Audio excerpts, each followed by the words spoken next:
आज हम बहुत ही आसान तरीके से अंडा फ्राइड राइस बनाएंगे। इस रेसिपी को बनाना बहुत ही आसान है और आप इसे बहुत कम सामग्री में भी बना सकते हैं। इसे बनाने के लिए एक कढ़ाई में तेल गर्म करेंगे।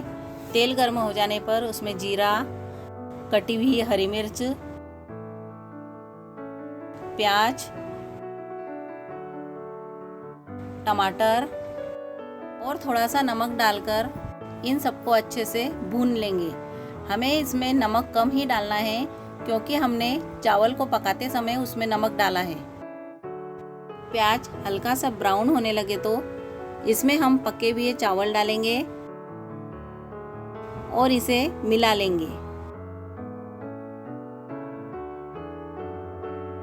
अब इसमें थोड़ी सी हल्दी डालकर इसे भी अच्छे से मिला लेंगे।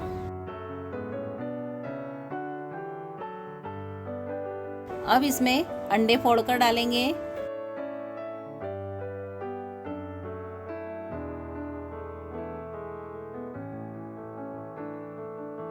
अंडे को चावल में अच्छे से मिला लेंगे। इसे हिलाते हुए पकाएंगे ताकि ये नीचे से जले ना। इस प्रकार इसे हिलाते हुए 5 से 7 मिनट तक पकने देंगे। जब आपको लगे कि अंडा चावल में अच्छे से पक चुका है तो गैस को बंद कर देंगे। ये हमारी गर्मा गर्म अंडा फ्राइड राइस तैयार है। आप इसे बनाने के लिए बचे हुए चावल का भी इस्तेमाल कर सकते हैं। अगर आपको ये रेसिपी पसंद आई हो तो इस वीडियो को लाइक और शेयर कीजिए और सब्सक्राइब कीजिए मेरे चैनल को नई नई रेसिपी वीडियोस देखने के लिए।